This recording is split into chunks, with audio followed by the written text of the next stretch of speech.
안녕하세요. 금일은 미국의 쇠빙선 발주 소식을 전달드리겠습니다. 2025년 4월, 미국의 쇠빙선 발주 가능성에 대한 소식이 있었습니다.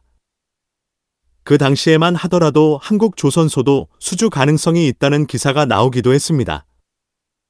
그것은 쇠빙선에 대하여 이해가 부족한 뉴스지에서 기사를 내보낸 것입니다.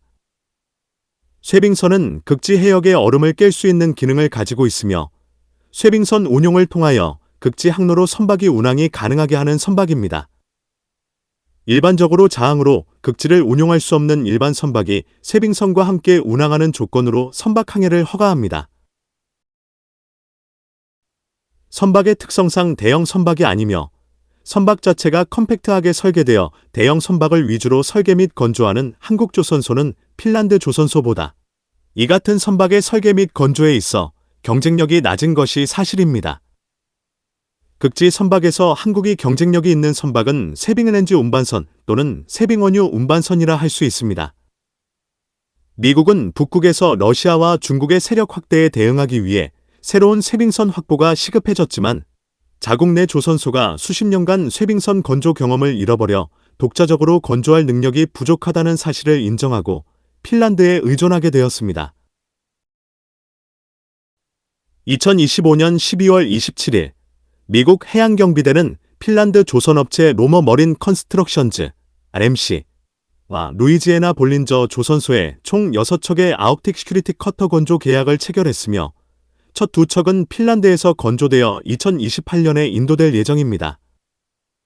미국은 2029년까지 핀란드 캐나다 설계, 핀란드의 전문성, 핀란드의 손길을 활용해 미국 내에서 4척을 더 제작할 예정입니다. 볼린저 조선소가 건조하는 4척의 아욱틱 시큐리티 커터는 미국, 핀란드, 캐나다 간 협력 트린 아이스 팩트 아래 향후 최대 11척까지 확대될 수 있는 프로그램의 일부입니다. 미국은 현재 북극 운항할 수 있는 쇠빙선 3척을 운항 중입니다. 러시아는 40대에서 50대를 보유하고 있으며 그중 8척의 핵 추진거대 함정이 포함되어 있습니다. 중국은 현재 북극 해역에서 활발히 운영 중인 극지 탐사선이 4-5척 있으며 더 많은 선박이 건조 중입니다. 49년 된 폴러스타어는 미국에서 유일한 중형 쇠빙선으로 설계 수명을 18년이나 넘겼고 끊임없는 긴급 수리로 유지되고 있습니다. 25년식의 힐리는 24년에 화재가 발생해 북극 순찰을 중단해야 했습니다. 새로 취역한 스토리즈는 상업용 시추 지원선을 개조한 임시 방편으로 급히 취역한 함정입니다.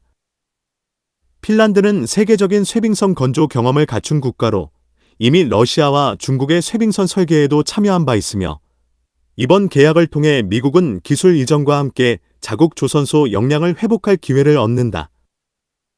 결국 이번 결정은 미국이 자국 산업의 한계를 인정하고 신뢰할 수 있는 동맹국과 협력해 국가 안보를 보완하는 전략적 선택으로 평가된다. 미국 해양경비대는 극지방에서의 임무 수행 능력을 강화하기 위해 폴러 시큐리티 커터 (PSC) 프로그램을 추진 중입니다. 이제 6년 늦은 2030년 이전에 운행에 투입될 가능성은 낮습니다. 원래 2019년 계약은 7억 4,600만 달러였습니다. 현재 추정치는 첫 선박 제작 비용만 19억 달러이며 총 프로그램 비용은 3척에 50억 달러를 초과합니다. 핀란드 조선소는 세계 최근의 쇠빙선 선단의 상당 부분을 건조했습니다. 로머 머린 컨스트럭션즈 (RMC)는 수십 년간의 전문 경험을 바탕으로 성숙한 북극 기술 클러스터의 중심에 자리 잡고 있습니다. 이들은 계약 체결 후 36개월 내에 중간 규모의 쇠빙선을 인도할 수 있으며 이는 미국 추정치가 국내 건설 시 예상 기간의 약 절반에 불과합니다. 미국 내 조선소는 이번 선박 건조를 통하여 제작하는 방법을 배우게 됩니다. 핀란드와 미국 조선소 간의 파트너십에는 명시적인 기술 이전이 포함되어 있습니다. 핀란드 엔지니어들이 미국 건설업자들과 협력하여 쇠빙선 제작 교육을 받게 됩니다.